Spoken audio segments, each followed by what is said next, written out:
संघ शिक्षा वर्ग के इस गरिमामय आयोजन में मंचासीन मान्यवरों के परिचय हेतु मैं विश्व संघ शिक्षा वर्ग कार्यवाह श्री प्रसाद जी को सादर आमंत्रित करती हूँ। Shri Prasad ji.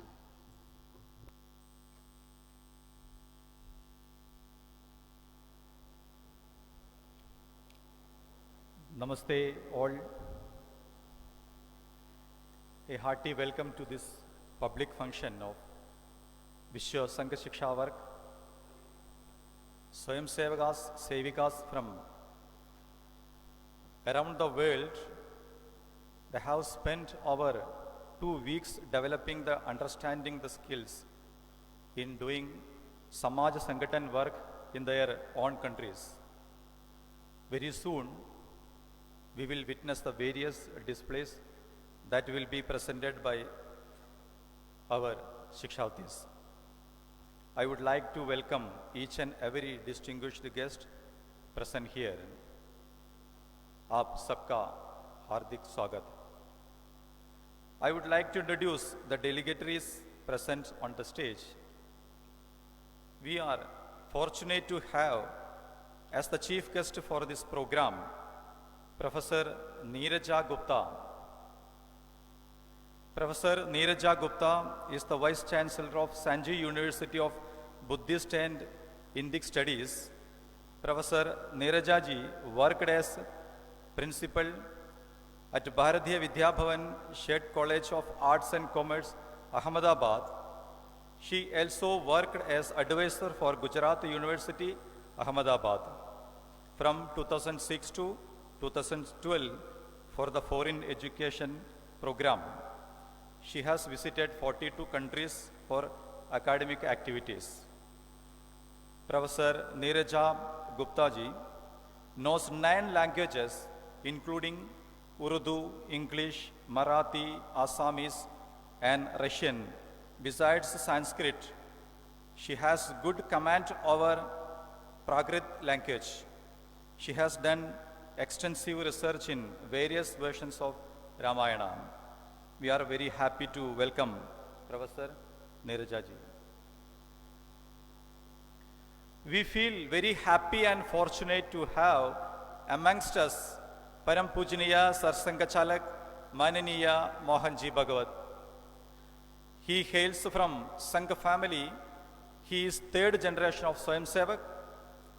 Mohanji is veterinary doctor by education.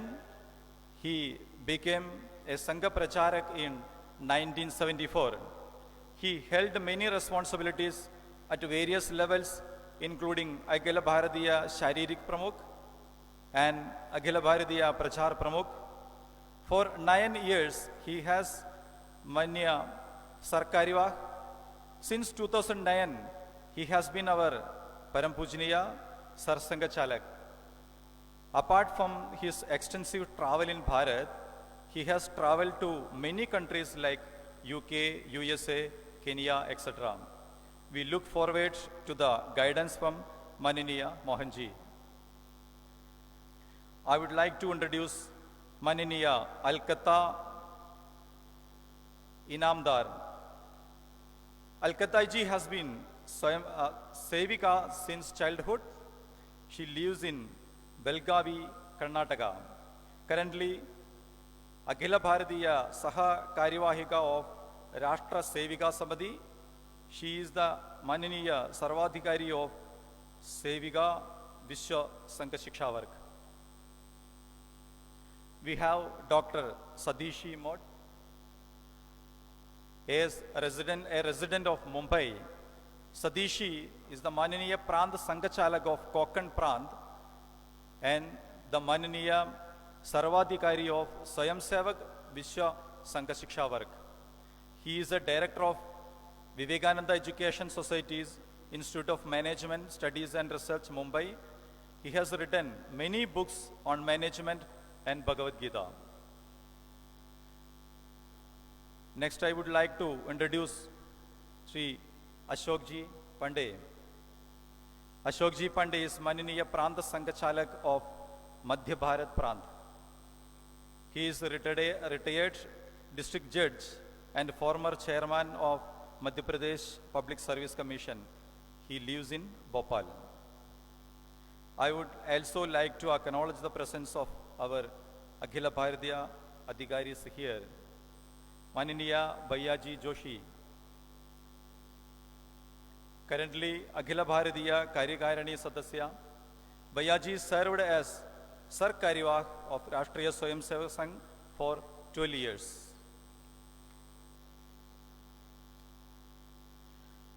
Sushri Bhagyashree ji Satyaye, Rashtra Sevika Samadhi Akhila Bharatiya Karyakarani Sadasya and Mahila Samanya Saha Samyojika.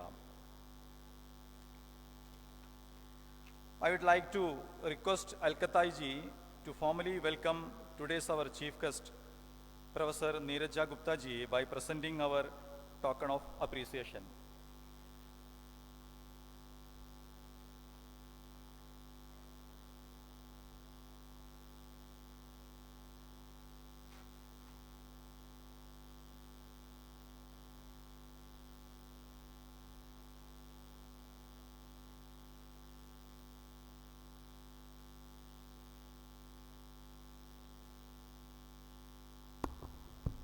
शारीरिक प्रदर्शन हेतु मुख्य शिक्षक महोदय।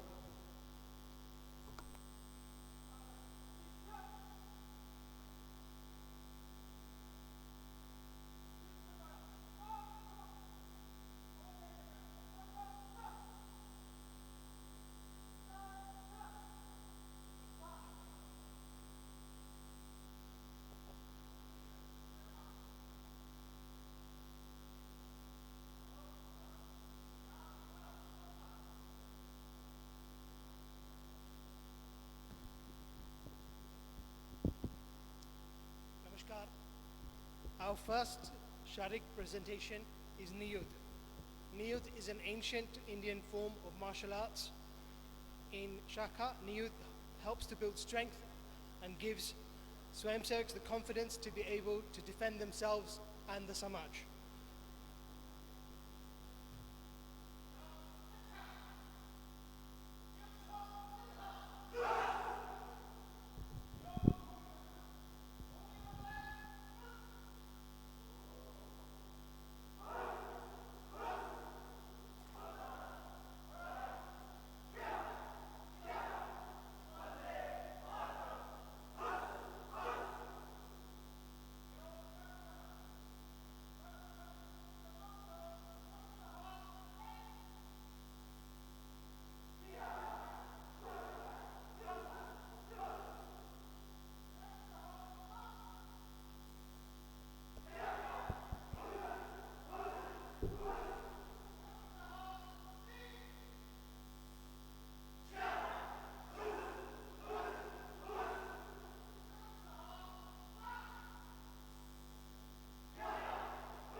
The next presentation is Dand.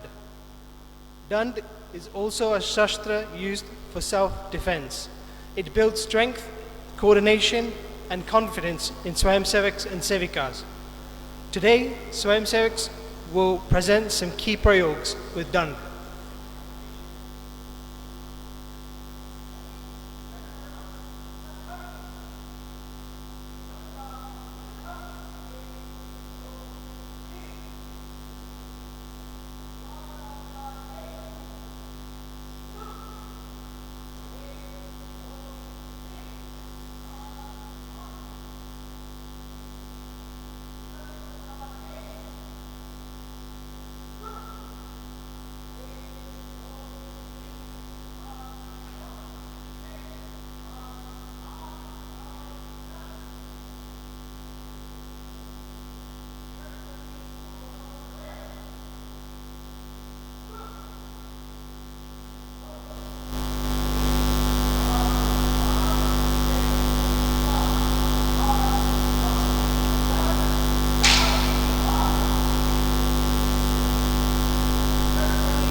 The next presentation will be Yogchap.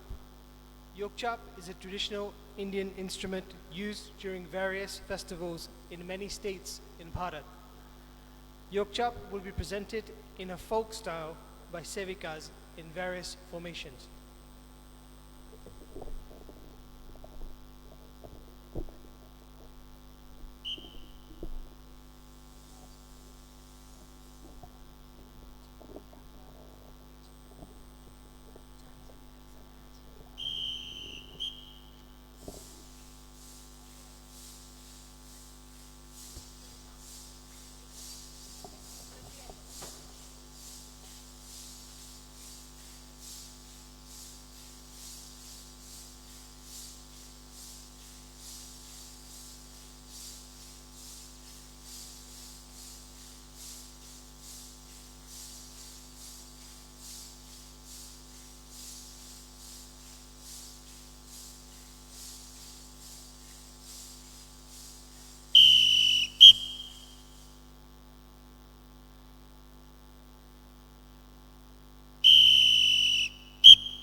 धर्म की जय हो एक हमारा नारा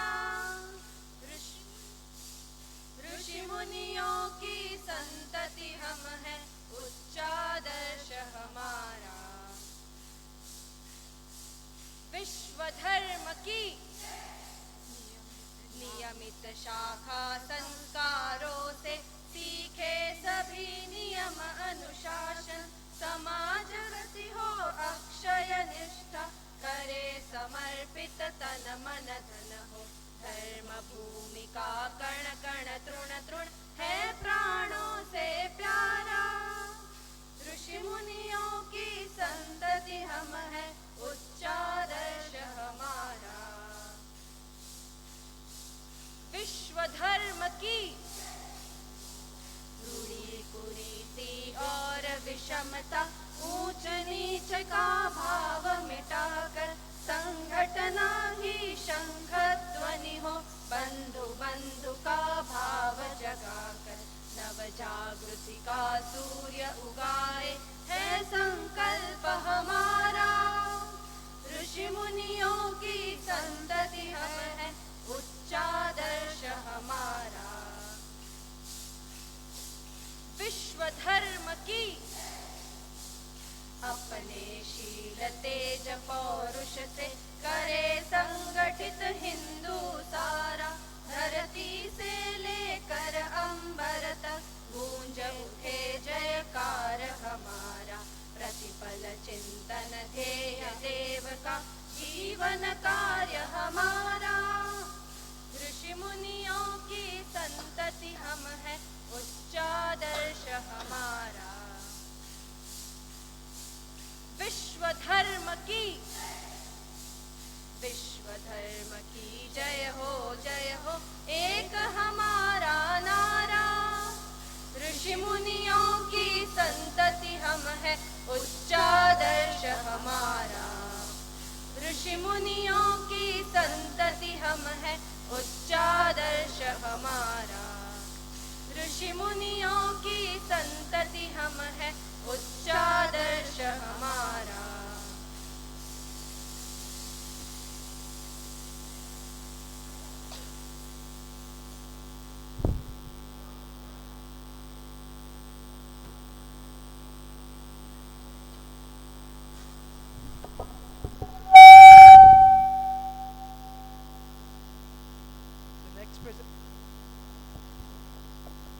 The next presentation is Yogasan. As we know, Yogasan is an ancient Indian practice which enhances physical and mental well-being. Through the physical postures, it is beneficial for various ailments and overall fitness of the body.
The next presentation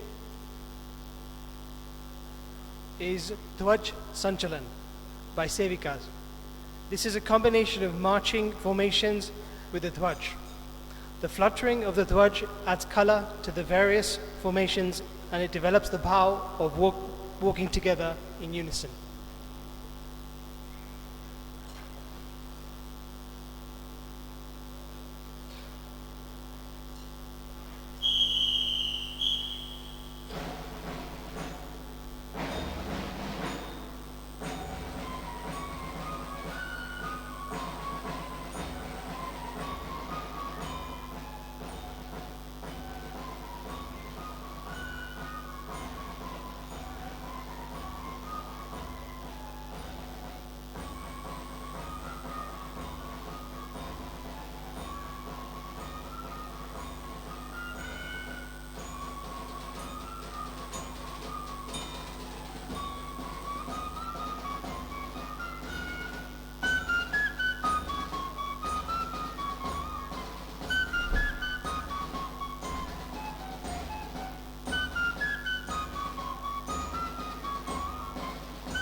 The next presentation is Ghosh.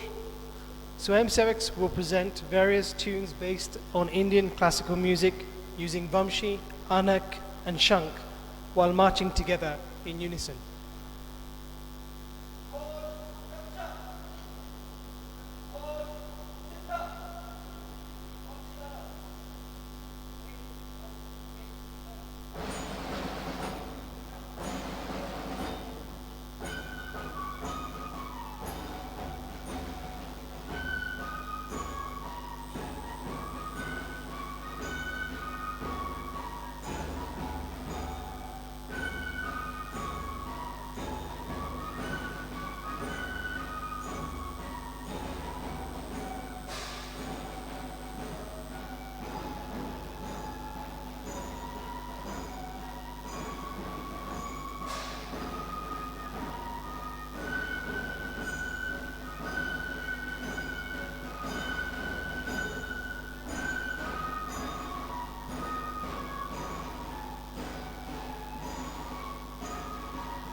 with Ghosh. This inculcates of working and moving together in a coordinated way.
गत 17 जुलाई 2022 से आरंभ विश्व संघ शिक्षा वर्ग एवं 22 जुलाई 2022 से आरंभ विश्व समिति शिक्षा वर्ग दोनों वर्गों के व्रत निवेदन एवं आभार हेतु मैं सादर आमंत्रित करती हूँ संघ शिक्षा वर्ग सर्वाधिकारी माननीय सतीश जी मोड़ भाई साहब को वो अपना व्रत निवेदन रखें। आदरणीय भाई साहब।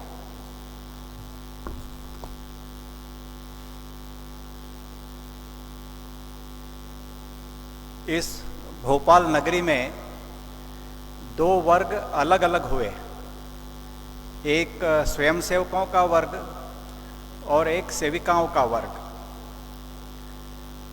स्वयंसेवकों का वर्ग, उसके लिए स्वयंसेवकों का आगमन 16 और 17 जुलाई के बीच हुआ। वर्ग का प्रारंभ हवन के द्वारा हुआ 17 जुलाई को और उद्घाटन 17 जुलाई के ही दिन माननीय दत्तात्रेय होसबोले जी के द्वारा किया गया। स्वयंसेवकों के वर्ग में 13 देशों से 53 शिक्षार्थी फ्रॉम 13 कंट्रीज 53 शिक्षार्थी उपस्थित हुए।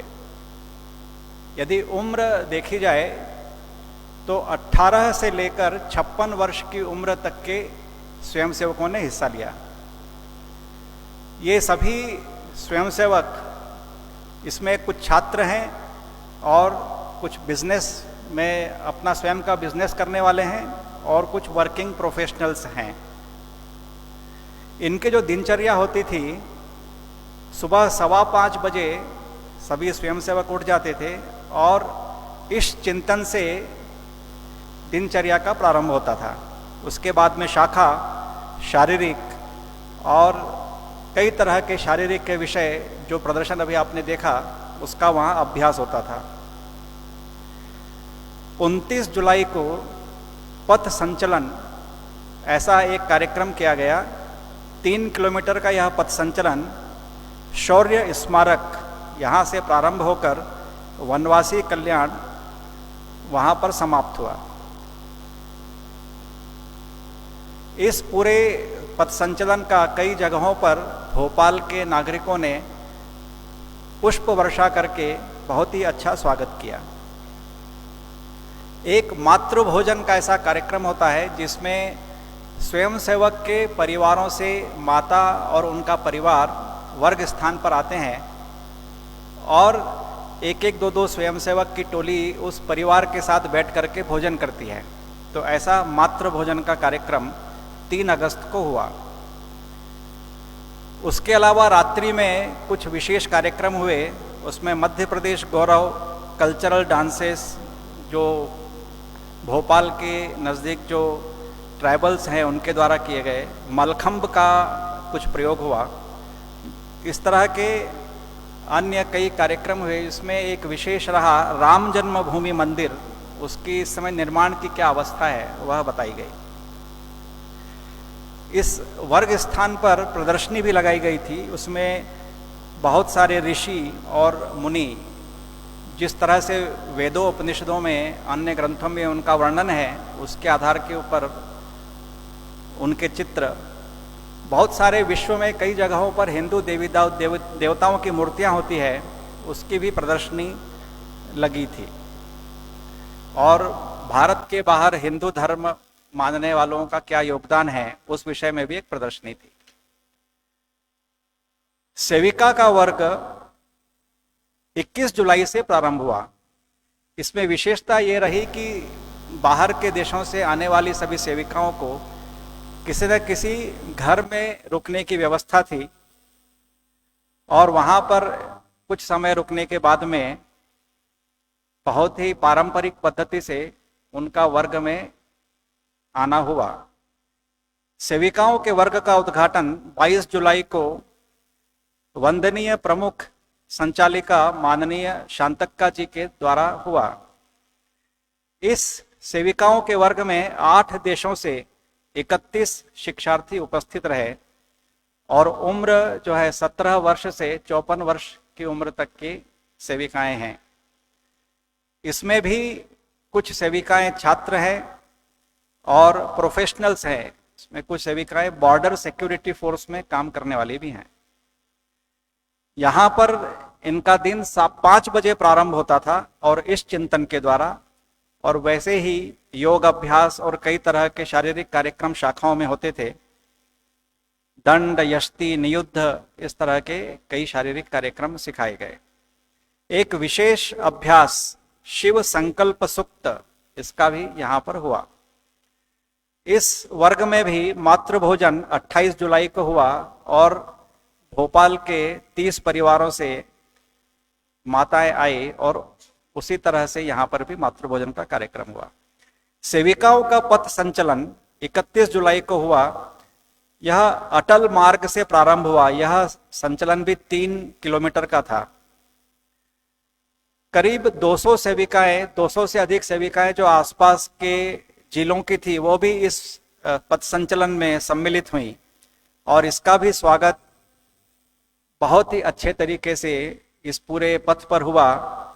और स्वागत करने वालों में कुछ महिलाएं, झांसी की रानी अहिल्याबाई, ऐसा वेश भी धारण करके आई थी। एक विशेष रूप से स्वाधीनता का अमृत महोत्सव जो चल रहा है, इसके लिए 3 विशेष लेक्चर्स का भी आयोजन किया गया और एक विशेष विषय रखा गया पद्मश्री निवेदिता जी भिड़े के द्वारा, हिंदुत्व में अस्तित्व की कल्पना।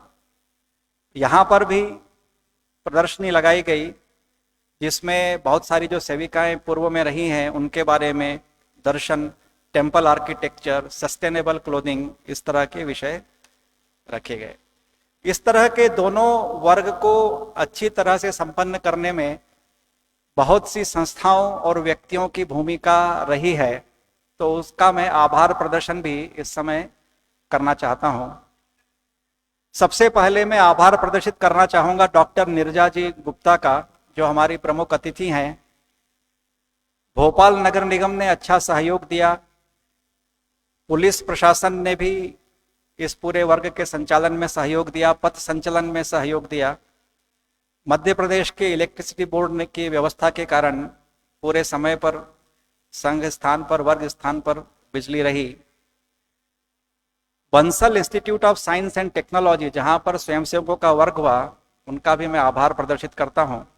और सेविकाओं का वर्ग समाज सेवा न्यास ट्रस्ट यहाँ पर किया गया, उसके भी संचालकों का मैं आभार प्रदर्शित करता हूं।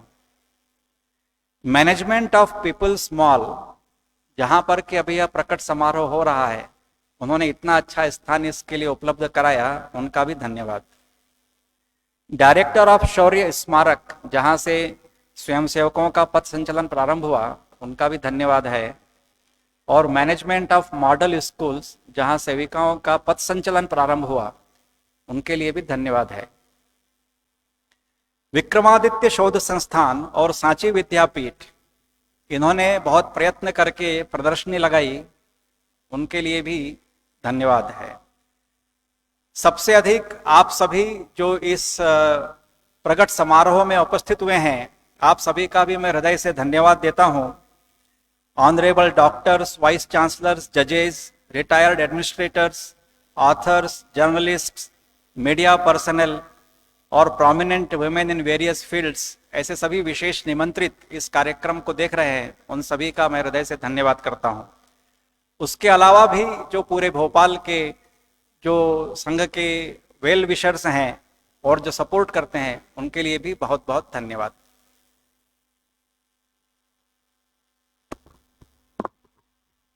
सामान्यतः वर्गों में सभी शिक्षार्थियों के अनुभव विशेष व अनोखे होते ही हैं, किंतु समय सीमा की मर्यादा का पालन करते हुए हम यहाँ 4 शिविरार्थियों के अनुभव आप सभी के समक्ष साझा करना चाहते हैं।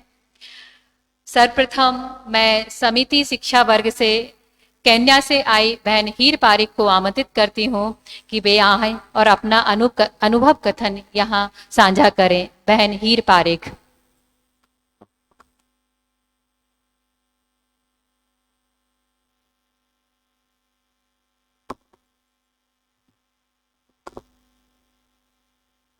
Namaste everyone, I'm Heer Parik as introduced from Kenya, and I'll be speaking about my experience throughout this work. So starting with the arriving to Bhopal, when we came here we were assigned to certain host families, and they were very, very loving, very caring. They made sure I eat 2 rotis. Well, I eat 1 only. So that was, they took absolute great care. And moving on, I would like to thank adhikaris of our work, Mananya Alkatai ji, Pinkesh ji, Chandatai, and all prabandhikas that were present at our work. They took good care of us, and whenever someone was sick, they made sure they had medicines, and whatever we wanted was provided to us. Food, talking about food. Now that's the most important thing, yeah. So the food was so yummy, very tasty. All synonyms that can describe tasty can be stated. So Bhojan was amazing. So throughout the work, I've learned a lot of Sharirik, Bodhik. Sharirik has always been my favorite. Bodhik was, I didn't hate it, but it was here. Sharirik was here, Bodhik here. But after the Bodhiks we were given, and all the Vyaktas had told us, it was a great inspiration, and I think I've started to like Bodhik. Next most memorable moment was, as told, the Path Sanchalan that happened on the 31st of July, and I was part of the Ghosh Gana, which was a dream come true, because I've always loved to play the Anak, and being part of the Ghosh Gana, being with so many Sevikas, was a very nice feeling.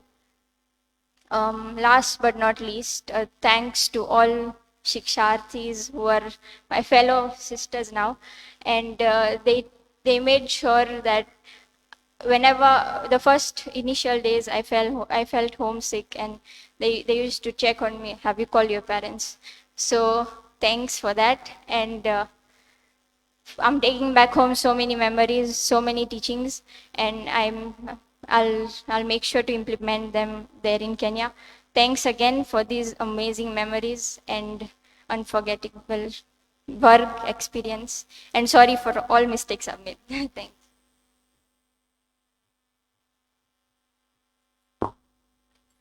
अनुभव कथन की अगली श्रृंखला में Nigeria से आए श्री पुष्पराज जी मोगल जी को मैं सादर आमंत्रित करती हूँ।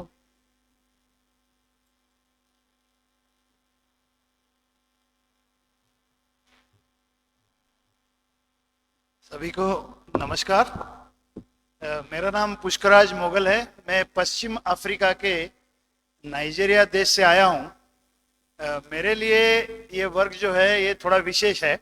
इसका कारण ये है कि संघ की जो शिक्षा पद्धति है उसमें प्रथम वर्ष, द्वितीय वर्ष, तृतीय वर्ष ये करिकुलम है।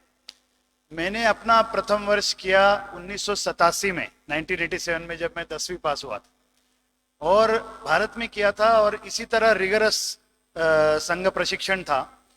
जब मैं अभी इस वर्ग में आया हूँ तो 87 से अभी करीबन 35 साल हुए हैं। तो आज जैसे माननीय सर्वाधिकारी जी ने बताया कि इस वर्ग में उम्र 17 से लेकर 52 तक या 54 तक सब हम लोग हैं, तो मेरे लिए सबसे बड़ा ये परीक्षा थी कि इस एज के स्वयंसेवकों के साथ मैं अपने आप को कैसे मिट कर पाऊंगा। तो मैं जब वर्ग में आया था तो मेरा वजन था 91 किलोज, अभी मैं 84 किलोज हो गया हूँ। और मैंने बहुत मेहनत की कि सबके साथ मैं अपने आप को कोप करूं। जैसे बताया गया, सवेरे 5:15 बजे बिगुल बजता था जिसको हम शंख कहते हैं, और रात के 9:30 बजे तक।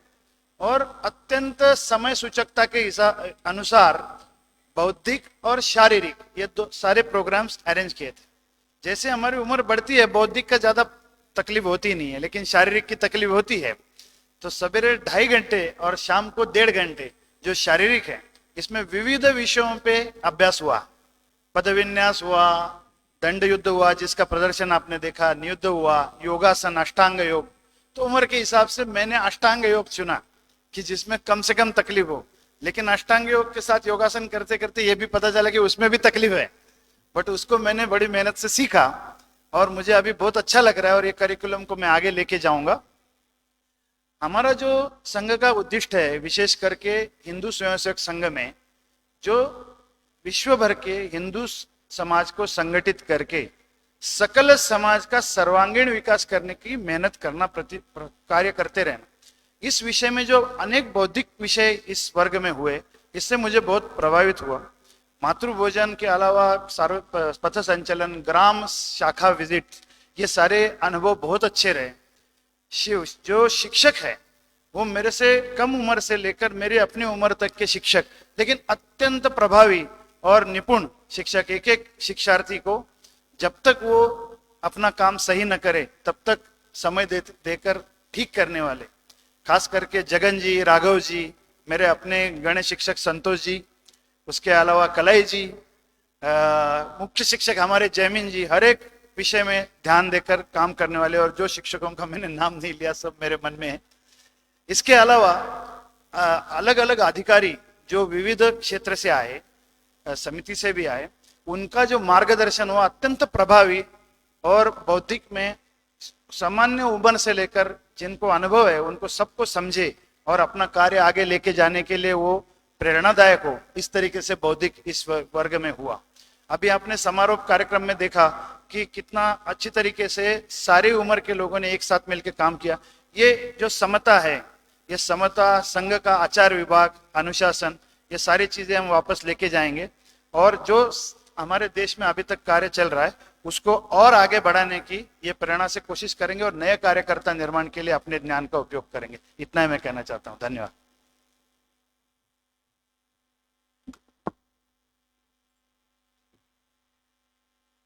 यूके से समिति शिक्षा वर्ग में आई श्रीमती मनीषा वर्षानी जी को अनुभव कथन के लिए आमंत्रित करती हूँ। मनीषा वर्षानी जी।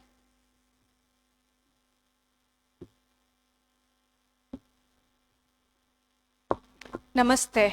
I am Manisha Varsani from UK. So when I first entered the Stan, everyone was so welcoming. I actually felt like I had come back home. It didn't actually feel like I was in the UK. We started with our Sharirik Vishes. First 2 days was just practicing our Sharirik Vishes. And the Shikshikas, our Gana was slightly, it took us longer to learn. And the Shikshikas had so much patience and hope that no, this Karna will definitely do it.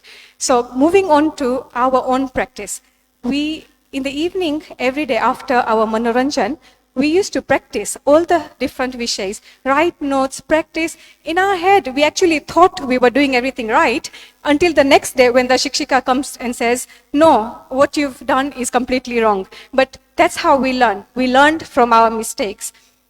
In our avas, there was different sevikas from all over the country, all over the world, speaking different languages.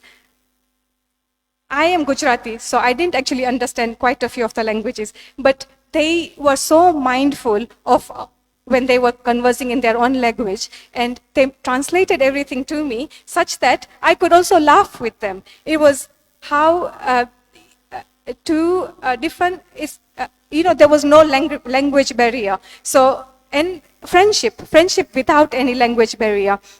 Moving on to, you can see with our age, we get lots of aches and pains when we do sharirik. So every evening back was hurting, legs were aching. We used to go to our yoga shikshika.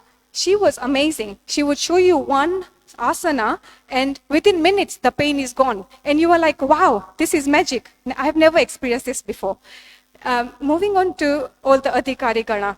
We've always, during the pandemic, we got an opportunity to listen to their bodhics, but never got the opportunity to speak with them face to face.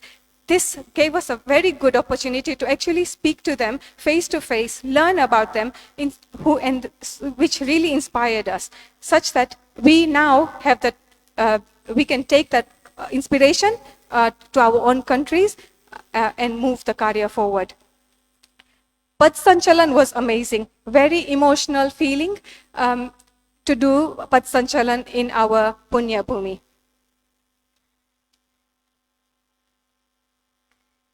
I leave from here with mixed emotions. And I'm very fortunate to be part of this Sangh Parivar. Thank you for giving me this opportunity. Dhanyavad.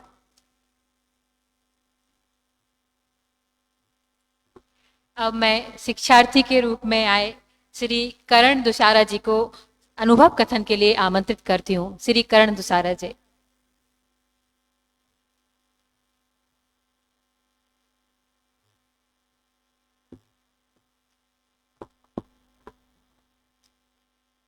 Namaste. I'm Karan Dusara from the UK. I come from a town called Rugby. It's where the actual sport itself was invented. And I've been coming to Shaka since I was a young child. It's been about 20 years now. Coming to Vishwa Sangh Shiksha Varg, it's been an experience. It's been quite, I wouldn't say torturous, but it's really stretched me.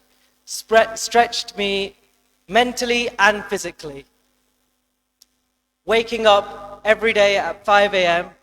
to the sound of a shank from Raghavji, our gun shikshak, wasn't always my favorite part of the day, but it brought in that discipline. Moving through the day, we went on with early morning shaka, where we learnt various different karyas, such as Niyud, Yashti, Dand and Yog, and various other care, etc. This really stretched my limbs, I would say. I was always aches and pains after the day, and with the heat as well. It wasn't pleasant, but it was definitely fulfilling. Moving on through the day, we went into Bodhik.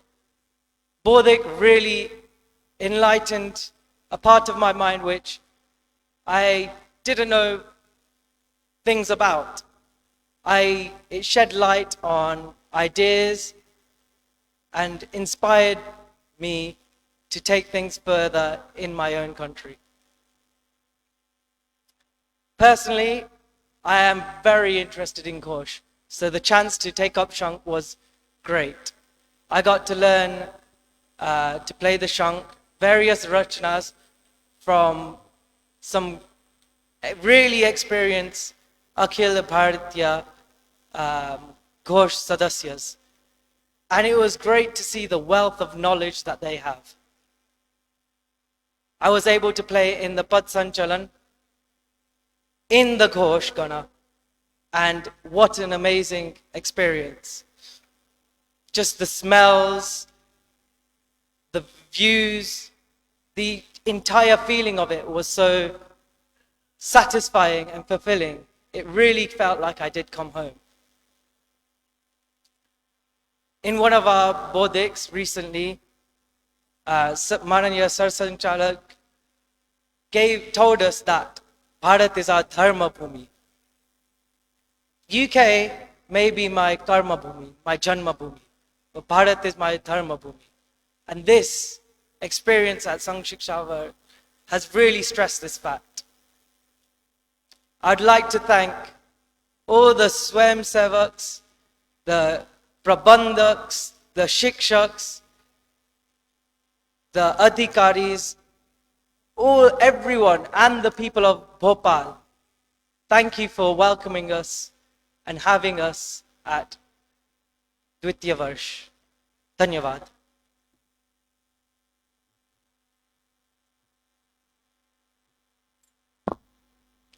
अनुभव कथन के उपरांत सांघिक गीत सभी शिक्षार्थी सामूहिक गीत प्रस्तुत करेंगे।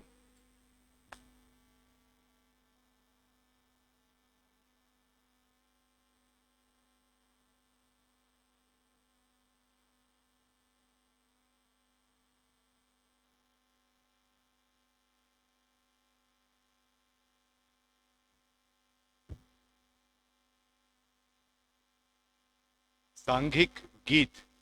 I will sing the first line and we will all sing together after.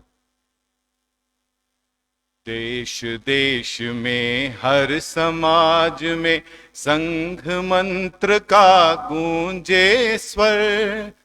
देश देश में हर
आज के कार्यक्रम की अध्यक्षता कर रही आदरणीय डॉक्टर नीरजा गुप्ता दीदी से मैं अध्यक्षीय उद्बोधन हेतु सादर आमंत्रित करती हूँ।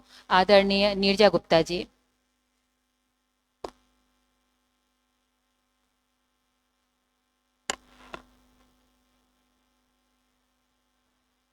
परम आदरणीय परम पूज्य सर संचालक जी, आपको और आप सभी को मेरी सादर नमस्ते। प्रकट समारोह के आज की इस विशेष संध्या पर यहाँ उपस्थित होते हुए हर्ष भी है और गर्व भी है। एक ऐसी संस्कृति को हम साथ लेकर चल रहे हैं। हम कई बार पूछते हैं क्या है जो हमारा कनेक्ट है, और वो जो कनेक्ट है वो है हमारी सांस्कृतिक गठरी। हम और आप एक ही सांस्कृतिक गठरी को वहन करते हैं, और जब हम उस गठरी को खोलते हैं तो उसमें से कभी भाषा निकलती है, कभी त्योहार निकलते हैं, कभी खान पान निकलते हैं, लेकिन जो वस्तु अवश्य रूप से निकलती है वो है हमारी भारतीयता। लगभग 2002 से ये शब्द प्रचलन में आया। आप लोगों ने भी सुना होगा डायस्पोरा। इससे पहले ये शब्द प्रचलन में नहीं था।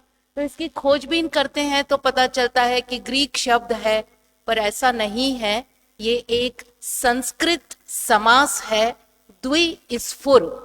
प्राग ऐतिहासिक काल से हम भारतीय अनेक सुदूर स्थानों की यात्राएं करते आए हैं, और द्विस्फुर यानी डाया यानी द्वि, स्पोरा यानी स्फुर, स्फुरित हुआ हुआ, यानी जो दो जगह स्फुरित होता है, एक मातृभूमि में और एक वहां जहां वो संचरण करने गया है।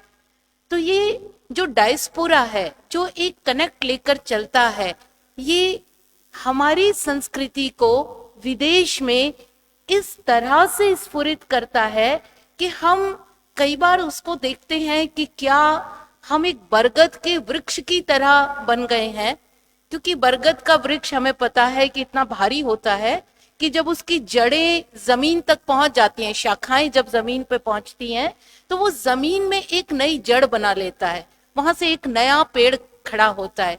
बरगद के पेड़ कई किलोमीटर्स तक एक के बाद एक नए वृक्ष बनते चले जाते हैं।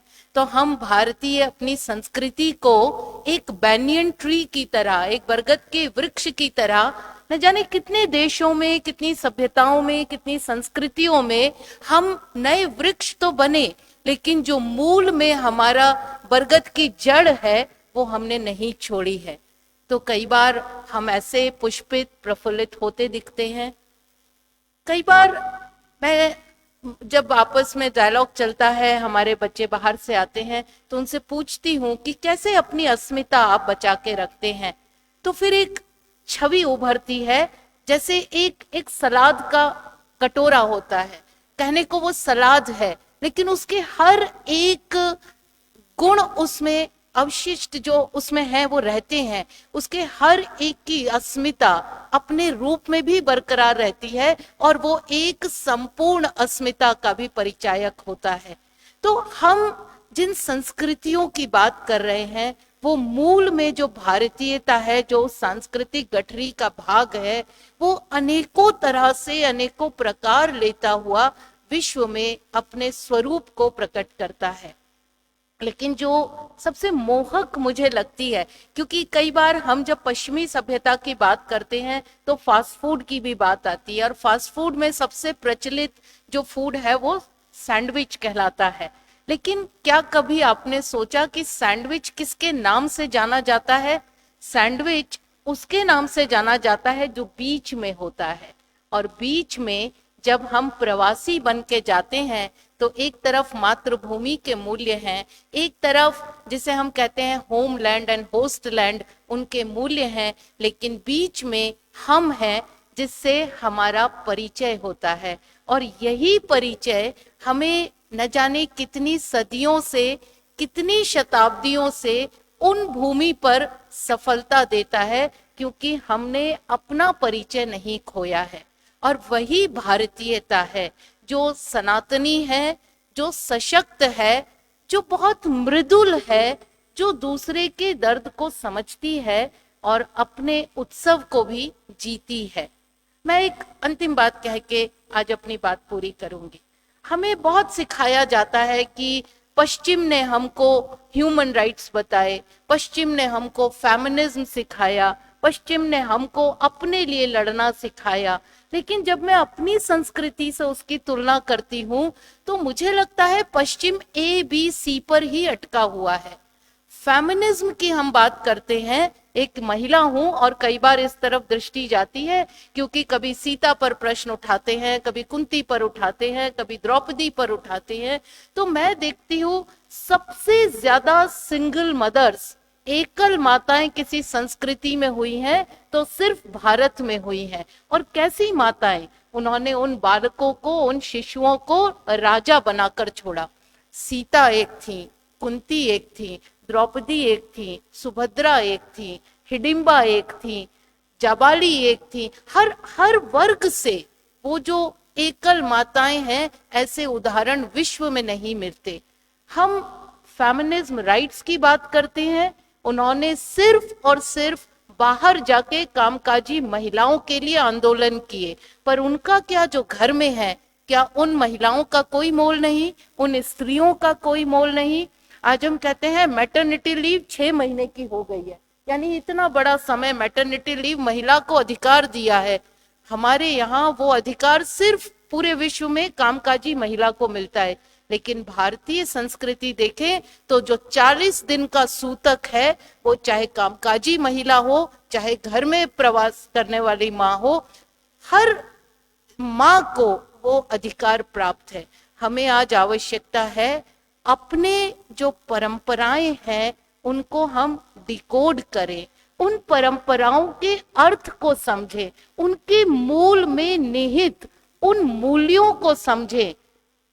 हमने कह दिया लक्ष्मण रेखा सीता के लिए थी, सीता तो लक्ष्मण रेखा के आर बाहर आ जा सकती थी, जिसको उस लक्ष्मण रेखा ने रोका वो रावण था।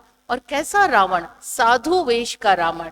हमें डिकोड करना होगा अपनी संस्कृतियों को, क्योंकि हमारी संस्कृति बहुत पुष्ट है और उसी पुष्टता का परिणाम है कि सदियों से, न जाने प्राग ऐतिहासिक काल से हम संचरण करते आए हैं, सफल होते आए हैं, और उस भारतीयता को आज भी हम विश्व में पताका की तरह देख सकते हैं। इस अवसर पर आप सबको बहुत बहुत शुभकामनाएं। हृदय से आप सेफ अपने घर पहुंचे।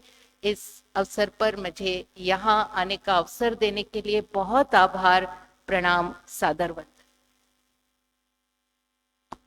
धन्यवाद दीदी। एकल गीत के पश्चात राष्ट्रीय स्वयंसेवक संघ के परम पूजनीय सरसंघचालक माननीय मोहन जी भागवत का उद्बोधन प्राप्त होगा, तो मैं परम पूजनीय सरसंघचालक जी से एकल गीत के उपरांत उद्बोधन हेतु सादर प्रार्थना करती हूँ।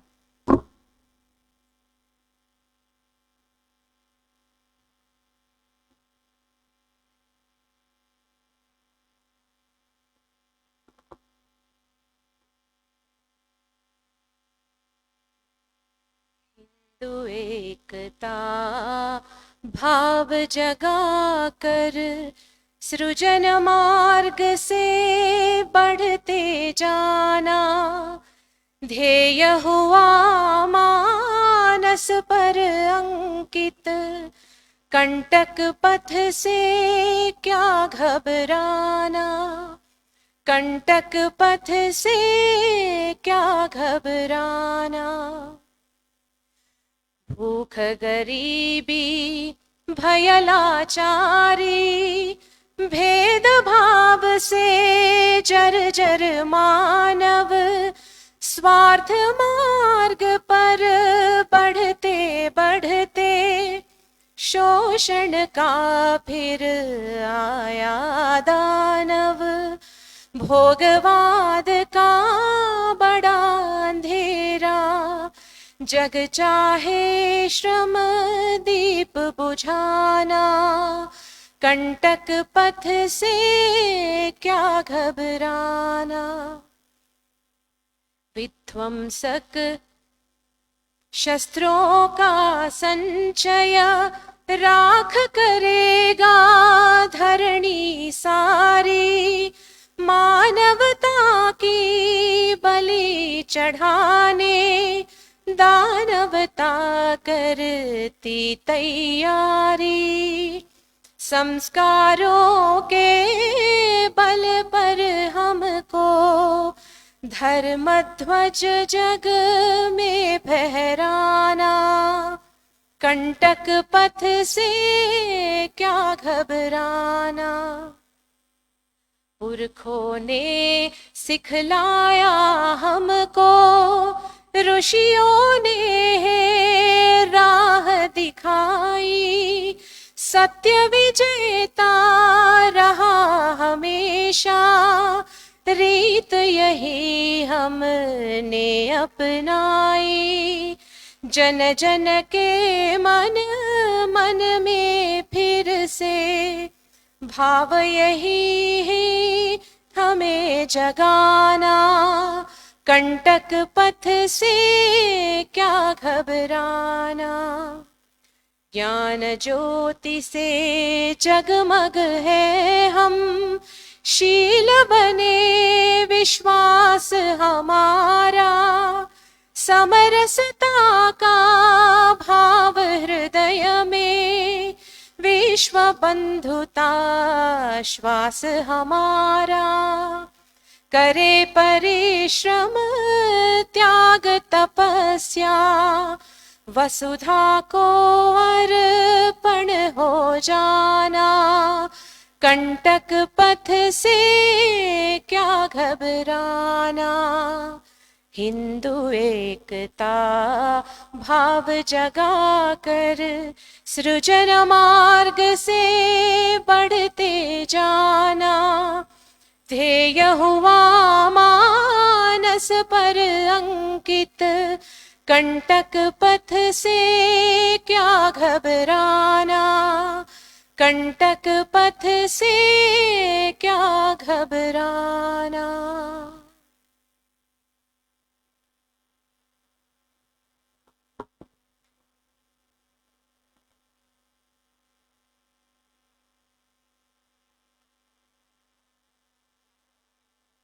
कार्यक्रम की प्रमुख अतिथि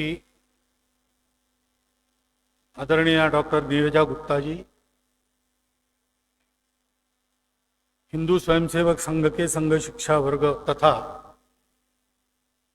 सेविका समिति के शिक्षा वर्ग के दोनों माननीय सर्वाधिकारी, आदरणीय प्रांत संघ चालक जी, उपस्थित अन्य अधिकारी गण एवं आत्मीय शिक्षार्थी बंधु, नागरिक सज्जन, माता भगिनी,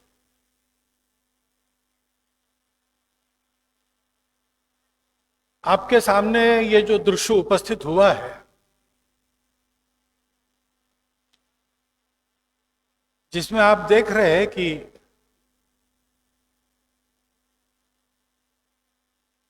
सभी पांचों उपमहाद्वीपों से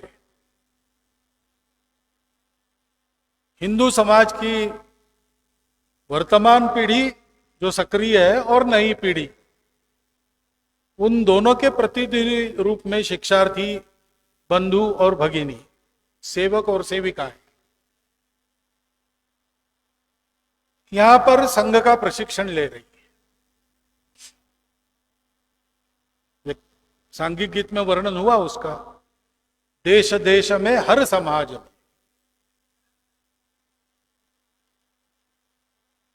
विश्व धर्म को लेकर संघ मंत्र का स्वर गूंजा। कई कारणों से ये दृश्य रोचक लगता है।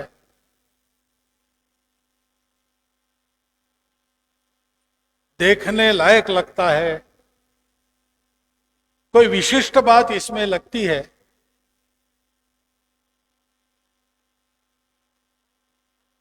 एक छोटा सा संघ आज उसका एक विश्वव्यापी स्वरूप है।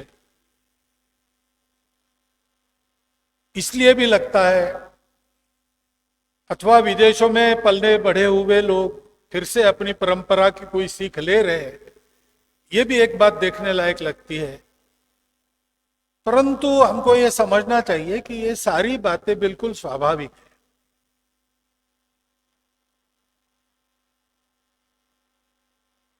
डॉक्टर गुप्ता ने हमको बताया डायस्पोरा 2 जगह स्फुरित होता है। मुझे स्मरण आया, एक रवि महाराज थे, शायद कैरिबियंस में थे, और कैरिबियंस के हिंदू तरुणों का तरुणियों का वो एकत्रीकरण साल में एक बार करते थे। अच्छी खासी उसकी तैयारी होती थी। हर वर्ष के एकत्रीकरण के लिए एक गीत दिया जाता था। सब लोग वो गीत याद करते थे और उसको बोलते थे। गीत अर्थात अंग्रेजी में होता था, क्योंकि कैरिबियंस में जो अपने बंधु गए हैं उन्होंने अपनी हिंदू पहचान को कायम रखा है, लेकिन भाषा भूल गए हैं। तो 1 वर्ष के उनके गीत की जानकारी मुझे मिली। उस गीत में यह कहा गया था कि कैरिबियंस में रहने वाले हे हिंदू भाइयों बहनों, इसका दुख मत करो कि तुम अपनी पुण्य भूमि से, धर्म भूमि से, अपने मूल भूमि से इतने वर्षों से बिछड़े हो, पीढ़ियों से बिछड़े हो। इसका शोक मत करो, क्योंकि भगवान ने कुछ प्रयोजन है इसके लिए ये किया है। उसकी इच्छा से ये हुआ है। शायद भगवान ये चाहते हैं कि आपकी अच्छाई जो एक जगह संग्रहित हुई है, इसलिए आपके भाग्य में ये जो अपने स्वभूमि से निर्वसन और दूसरे भूमि में स्वभूमि से दूर उसका दर्शन तक नहीं होता, उसकी भाषा तक हम भूल गए, ऐसी स्थिति में भी उसकी पुरानी स्मृतियां पीढ़ी दर पीढ़ी जतन करते हुए आप जो रह रहे हैं, उसका प्रयोजन है कि वहां से मिली अच्छाई को आपको सारी दुनिया को देना है। हमारे देश के लिए ये बिल्कुल स्वाभाविक बात है।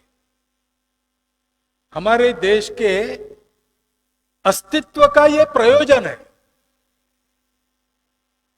योगी अरविंद का प्रसिद्ध भाषण है उत्तर पारा का, जिसमें उन्होंने कहा था कि सनातन धर्म का उत्थान हो, ये भगवान की इच्छा है। अलीपुर जेल में साक्षात वासुदेव ने मुझे ये बताया है।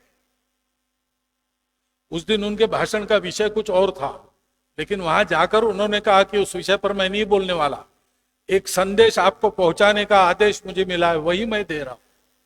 और उन्होंने कहा कि साक्षात भगवान वासुदेव ने मुझे बताया है कि सनातन धर्म का उत्थान होना चाहिए, ये भगवान की इच्छा है। और सनातन धर्म के उत्थान की पूर्व शर्त है हिंदू राष्ट्र का, हिंदुस्तान का उत्थान। उन्होंने उस समय कल्पना की थी, उनको नहीं पता संघ निकलने वाला है, संघ की शाखाएं और देश विदेश में जाएगी, वहां हिंदू स्वयंसेवक संघ तैयार होगा, उसके वर्ग होंगे, ये उनको पता नहीं था। स्वामी विवेकानंद ने बताया भारतवर्ष को क्यों उठना है, अपने स्वार्थ के लिए नहीं,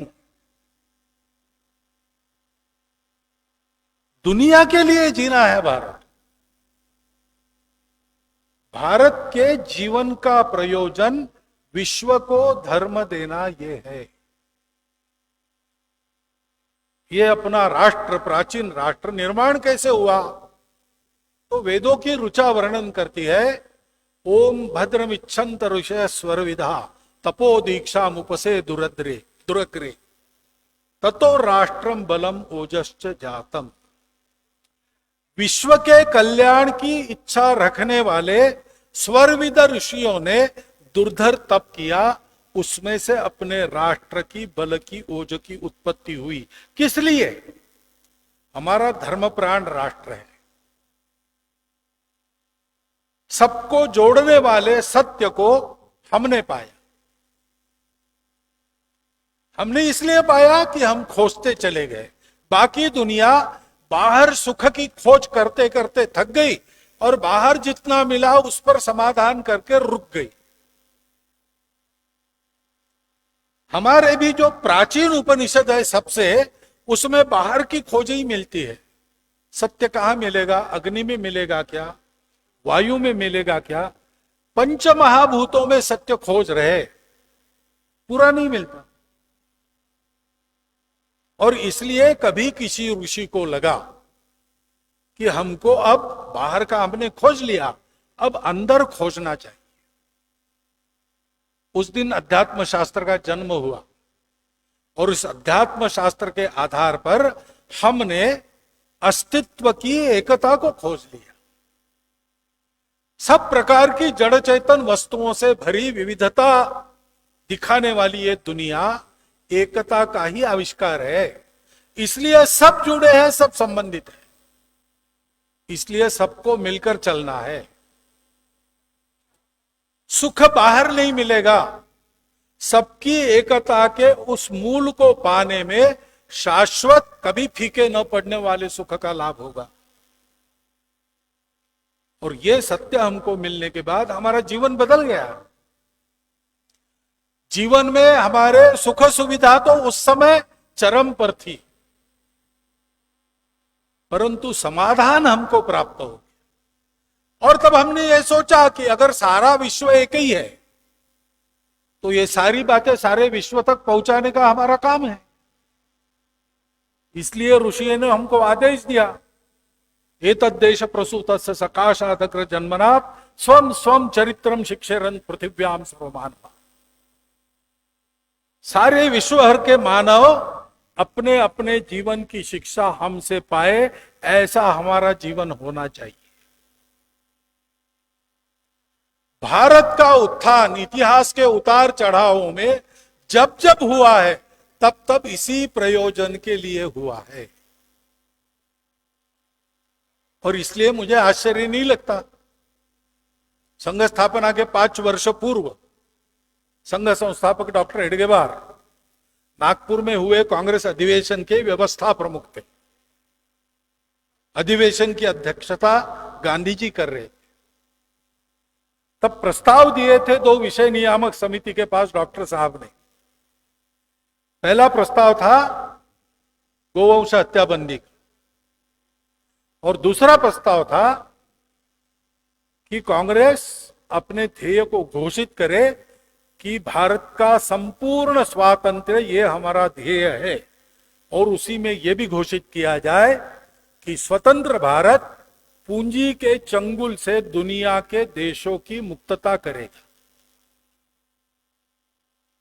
डॉक्टर साहब के मन में उस समय भी जो विचार था उसका कैनवास इतना बड़ा था, भारत के लिए संपूर्ण स्वतंत्रता और पूंजी के चंगुल से देशों की मुक्तता।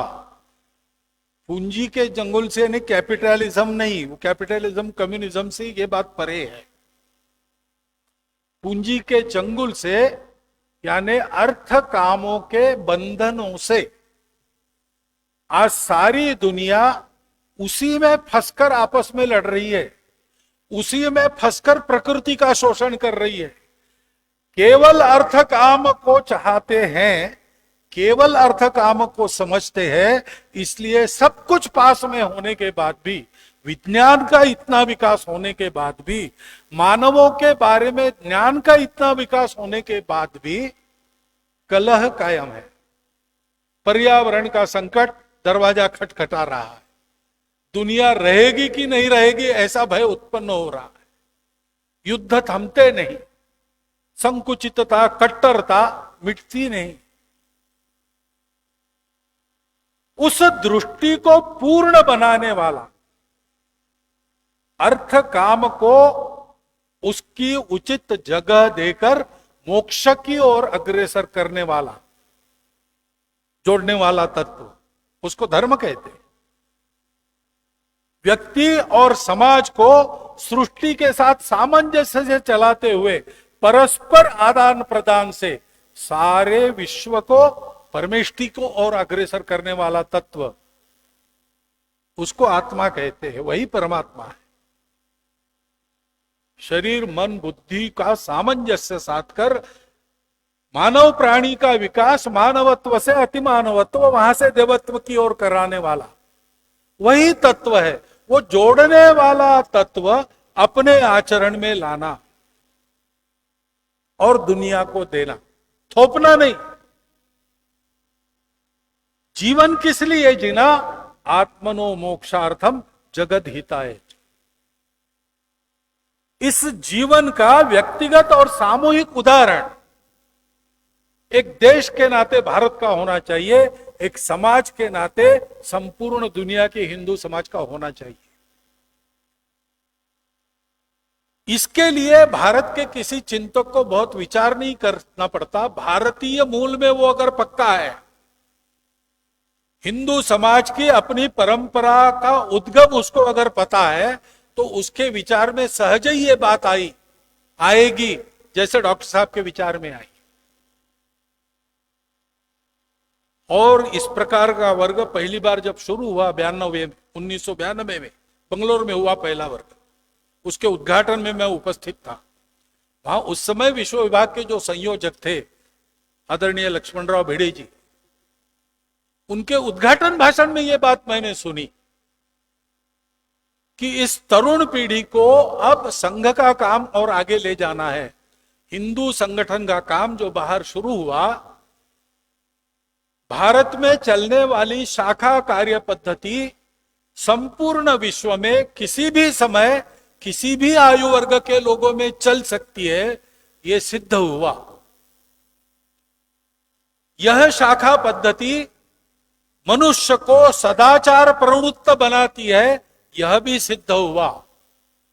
भिड़े जी कह रहे थे, अब नई पीढ़ी का यह काम है कि इस पद्धति के आधार पर हिंदू समाज का आदर्श जीवन खड़ा करे, उसके उदाहरण स्वयं बने, ताकि प्रत्येक हिंदू व्यक्ति संघ की ओर आकर्षित हो। मैं संघ बनूं, संघ का स्वयंसेवक बनूं, ऐसा उसको लगे। और केवल स्वयंसेवक को नहीं, उन देशों के लोगों को भी लगे कि ऐसा जीवन हमारा होना चाहिए।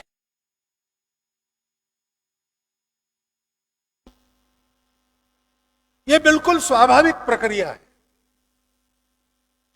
एक बीज जब वृक्ष बनने की आकांक्षा से मिट्टी में मिलता है, अपने आप को विसर्जित कर देता है।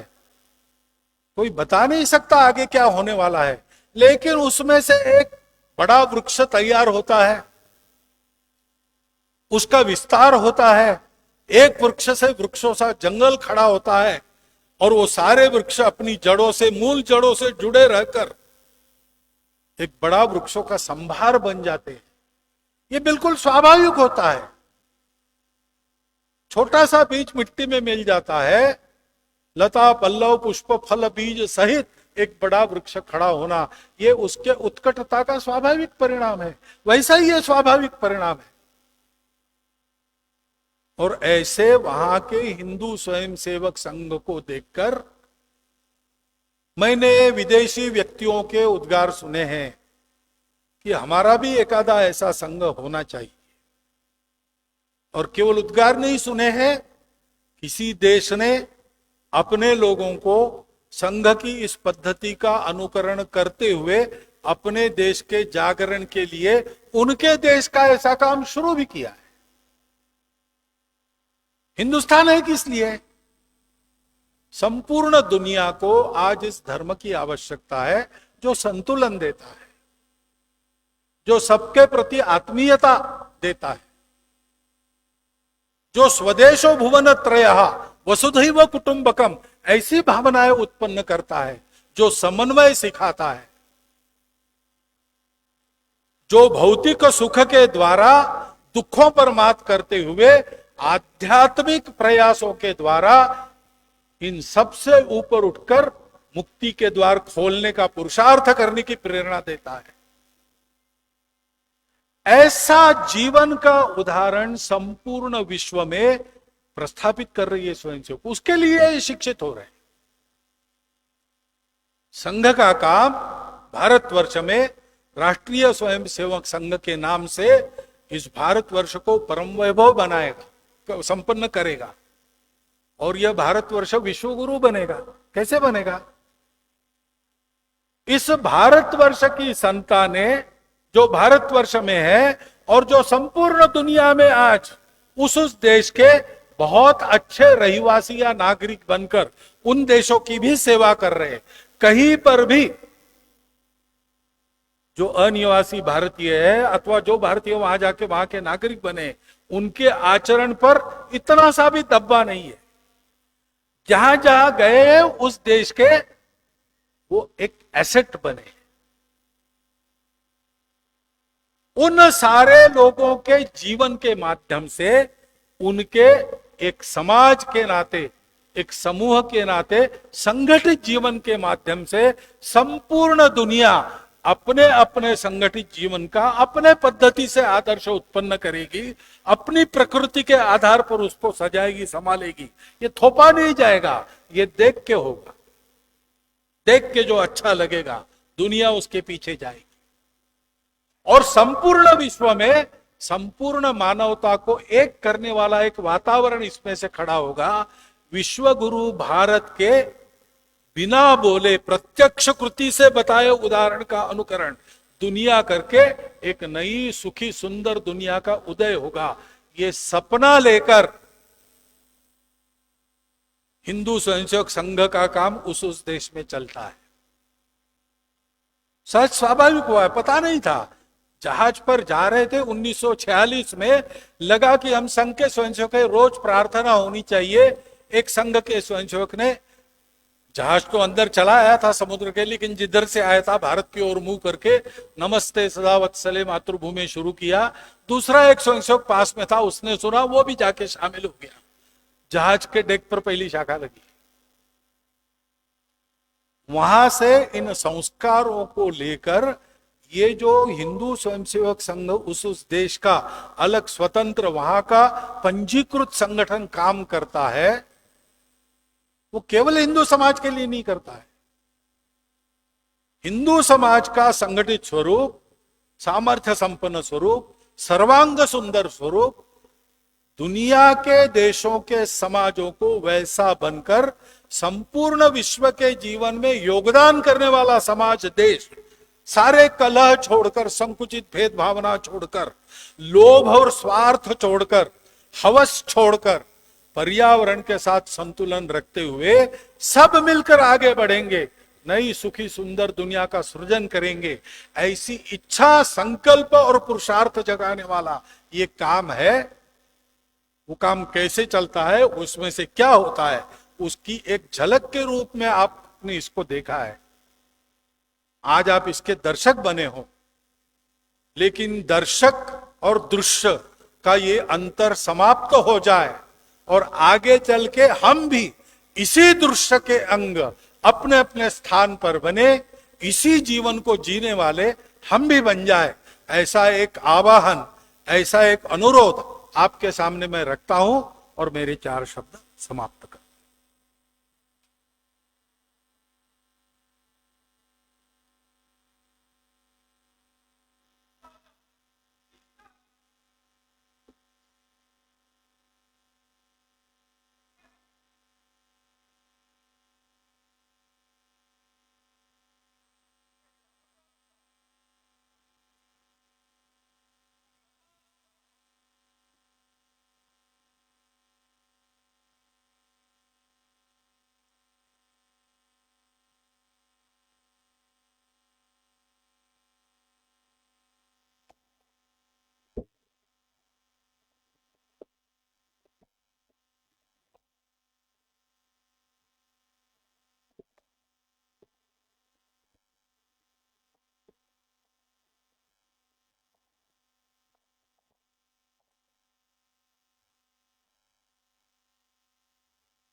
सर्वमङ्गलमाङ्गल्यं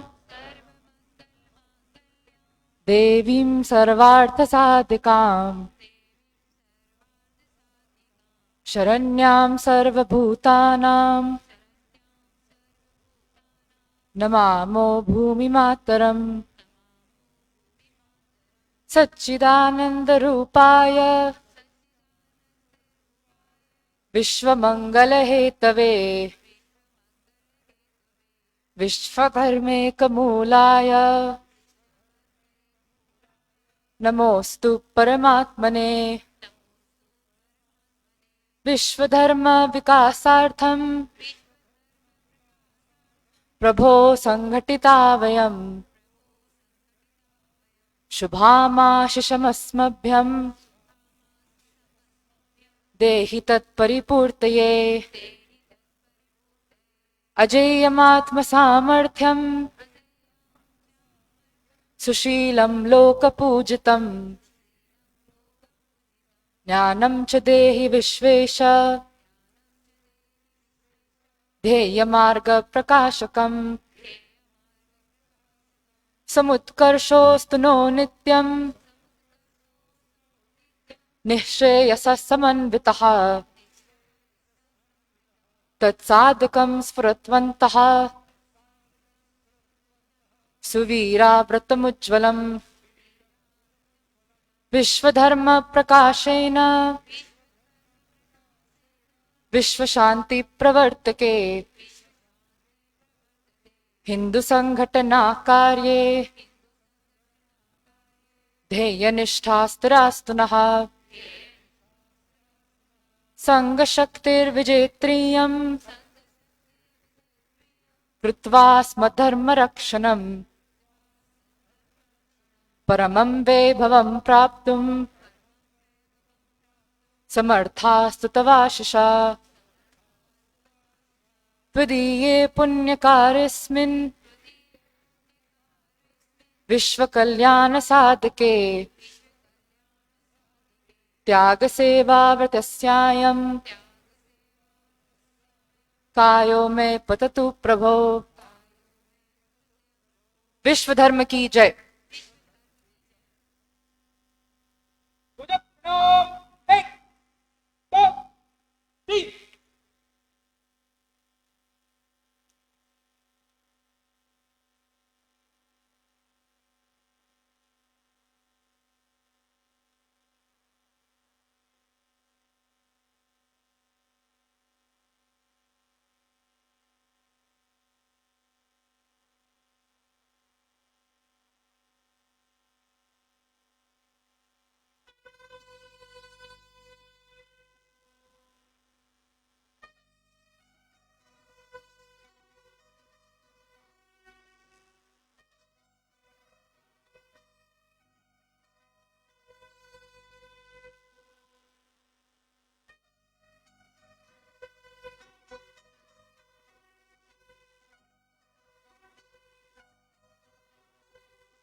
सभी शिक्षार्थियों के यहाँ से जाने के बाद सभी मान्यवर दोनों ओर जो रास्ते हैं उनका जाने से उपयोग कर सकते हैं, पर पहले शिक्षार्थी और अधिकारी वर्ग को